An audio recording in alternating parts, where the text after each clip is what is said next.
Chers téléspectateurs, chers internautes, avec plaisir que je vous retrouve encore une fois de plus aujourd'hui avec votre énième émission, Le Baobab. Aujourd'hui, je reçois pour vous un ami journaliste politique. Il s'agit de Steve. Steve, bonjour. Bonjour Eric. Tout le monde, je pense aussi à saluer tous les internautes de notre grand site qui nous suivent aujourd'hui à travers cette émission Baobab. Donc c'est votre humble serviteur Steve Kambanga, puissance à Lilobeleki Alissassi. Je ne sais pas, aujourd'hui je te reçois comme qui? Journaliste, analyste, politique ou je ne sais pas moi parce que tu n'aimes pas qu'on t'appelle politicien. En fait, ça dépend de la façon dont on va recevoir les questions de ta part. Parce que Steve Kambanga est journaliste des formations et des professions spécialisé en chronique politique, en desk politique. Et hormis cela, Steve Kambanga est un analyste politique. Et puis Steve Kambanga est politique. Donc il est acteur politique. Donc c'est dans ce sens que je parle par rapport à mes trois casquettes. Et encore juriste. Donc par rapport à toutes ces casquettes, je ne sais pas de la façon dont la qualité que je représente ici. Si on m'invite comme un invité journalistique, si on va parler des codes et déontologie du journalisme, le comportement du journaliste, ça c'est... On va utiliser les tout à la fois. D'entrée de jeu déjà, comment avez-vous réussi ou accueilli la nouvelle de la nomination de M. Chada? Ah, vraiment très rigolant. En fait, ça nous a montré que réellement chaque chose a sa fin. Et la chute d'un régime se manifeste dans des actions. Mobutu devrait pleurer pour annoncer sa chute. Et Kabila devrait annoncer son remplaçant, quelqu'un qui ne mesure pas la taille même des mots qu'il y a.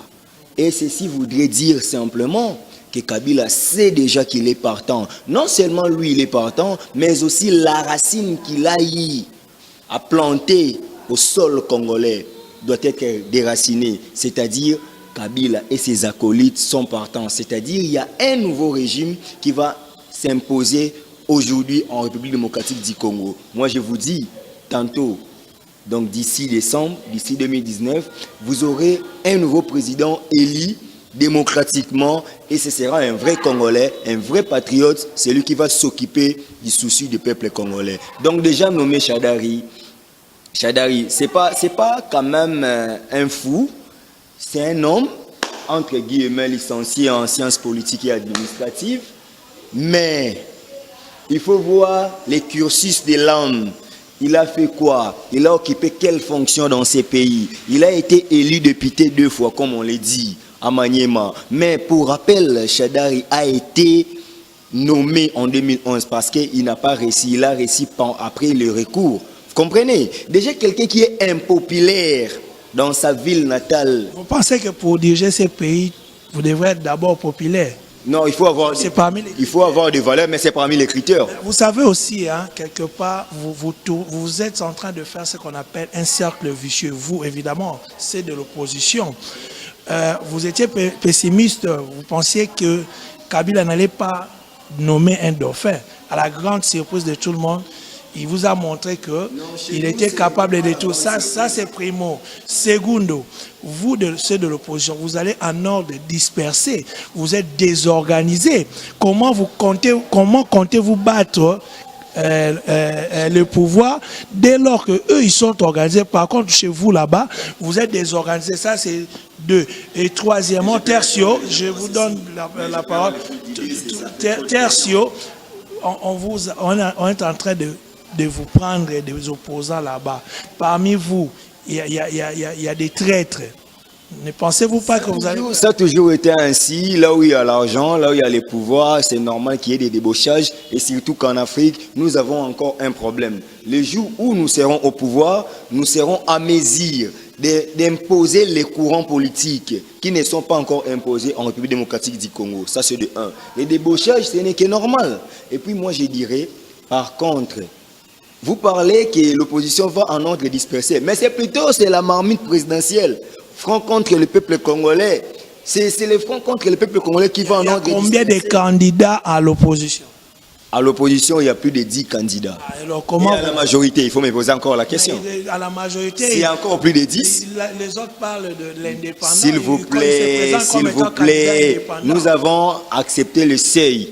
On ne pouvait pas postuler en n'étant pas dans un organe. Qui est allé pour postuler indépendant? Qui ne sait pas que Kinke c'est l'initiateur de Kabila Désir?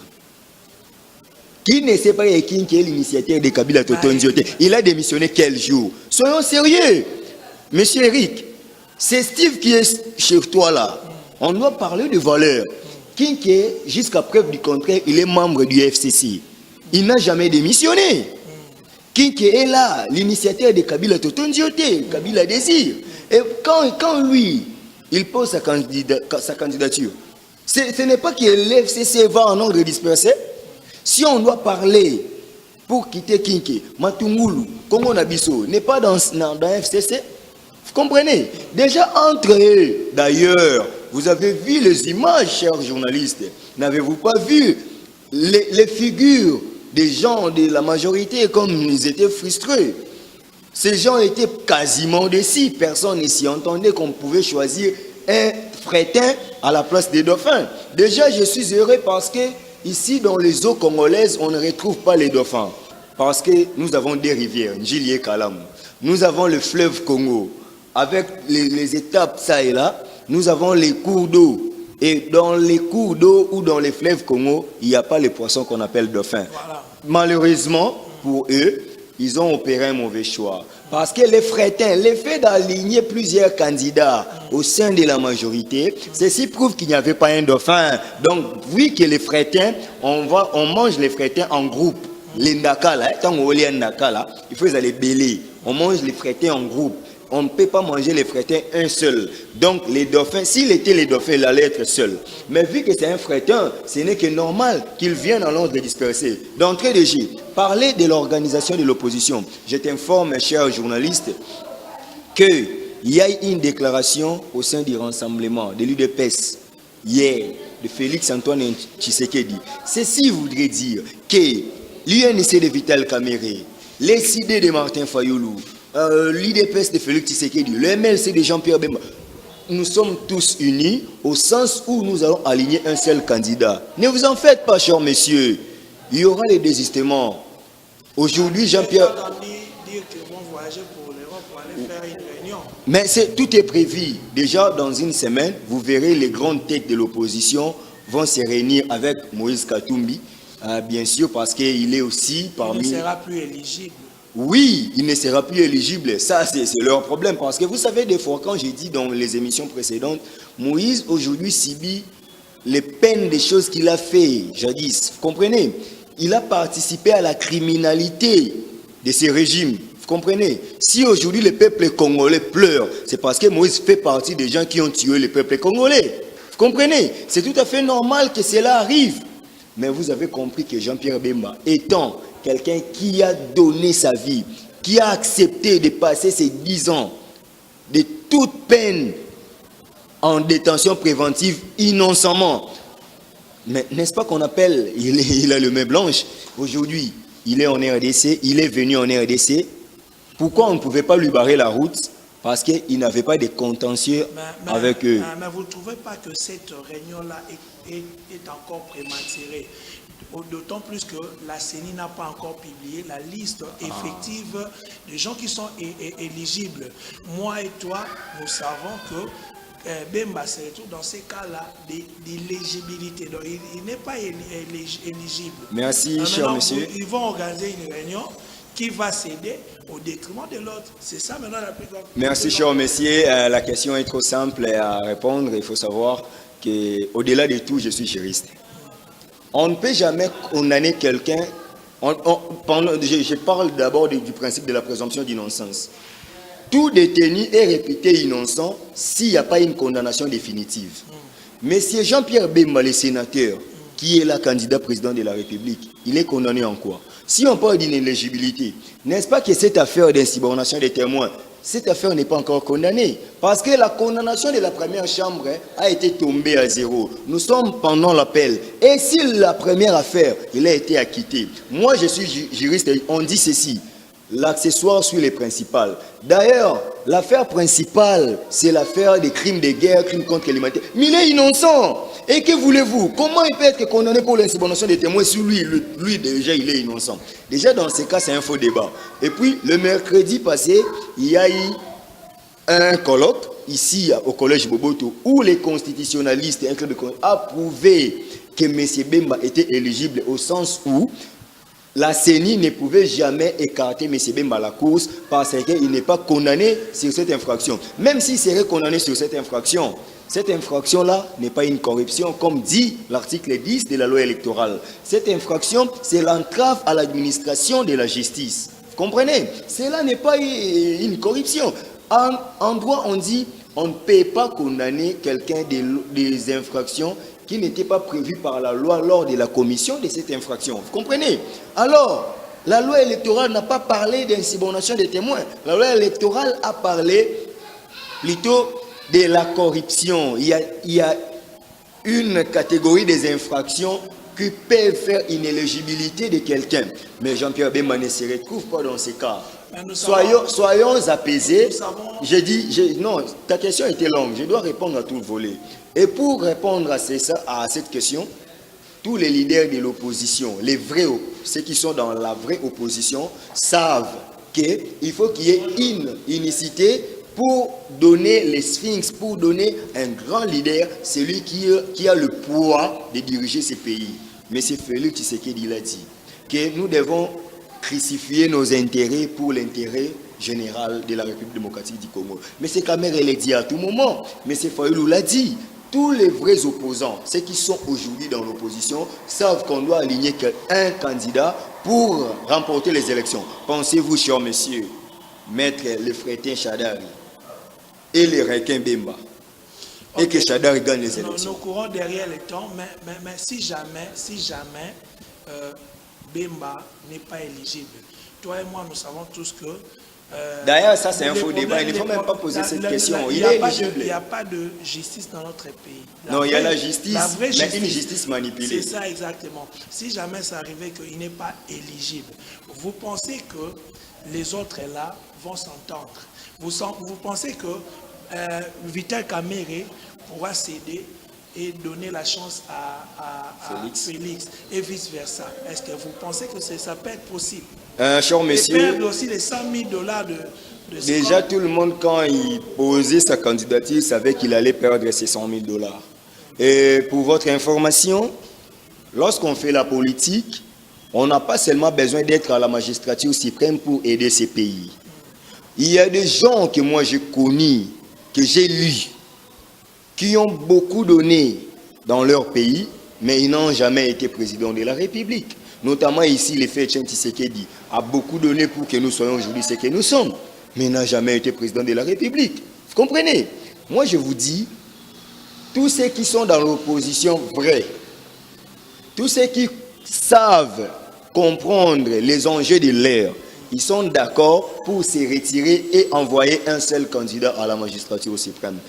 Moi, je vous dis ceci, gardez ces images. M. Kamerhe est d'accord d'aligner un autre à part lui.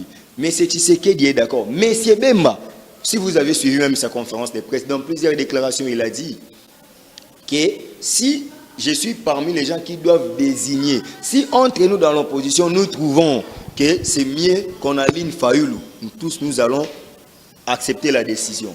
C'est ça. Il ne faut pas même penser qu'il y aura une incompréhension. Et puis cette fois-ci, on va débaucher pour aller faire quoi? Parce que Kabila est partant. Et puis moi, je vous dis, je reviens à ta question que tu avais dit que c'est un cadeau. Non, la démission de Kabila n'est pas un cadeau. La non-représentation n'est pas un cadeau parce qu'il n'a pas encore démissionné. Ce n'est pas un cadeau, c'est la pression intérieure et extérieure. Quand le peuple congolais a eu à prendre ses droits en main, quand nous avons perdu les Rossi Mukendi, quand nous avons perdu les Thérèse Kapangala, les Hussein Ngandou, mes amis que je connais, j'en passe. Les Congolais ont perdu leur vie pour la non-représentation de M. Kabila au 3e mandat, c'est tout à fait normal. Est-ce que c'est un cadeau? De son propre gré, il ne pouvait pas laisser ses pouvoirs. Si aujourd'hui il est non partant, c'est parce que le peuple a souffert, le peuple a montré que c'est lui le souverain et la pression extérieure a pesé jusqu'à ce que M. Kabila a compris que s'il s'entêtait Vous savez, le mercredi, s'il pouvait nous dire qu'il serait candidat. En tout cas, Dieu est bon, parce que M. Kabila a compris qu'il ne pouvait pas commettre cet acte, sinon ça allait être dangereux. Ok, nous sommes presque à la fin de notre émission. Vous avez une toute dernière question et 1 minute pour répondre. La question est celle-ci. Dites-nous un peu comment vous avez analysé les propos de Herman Cohen. Hein? Donc ça c'est la première question. A et B, A et puis B. Et selon vous, hein, qui peut être président de la RDC? Déjà, Herman Cohen, quand il dit... Bon, Herman Cohen n'est pas un officiel américain, ça il faut retenir. C'est juste un républicain, mais qui a influencé un ancien secrétaire d'État, voilà. Le secrétaire d'État aux États-Unis, c'est équivalent du Premier ministre ici en RDC. Monsieur Cohen, c'est selon ses convictions. Et je tiens à signaler que tous les secrétaires d'État américains sont les membres de CIA. Quand Herman Cohen soupçonne M. Shadari d'être l'oncle de Joseph Kabila, il a déclaré officiellement que M. Shadari serait, parce que moi je suis journaliste, chez nous, quand je n'ai pas la conviction ou quand je n'ai pas de preuves suffisantes, je dois utiliser les conditionnels. Non, la source c'est Herman Cohen. Mais Herman Cohen dit que M. Shadari serait l'oncle.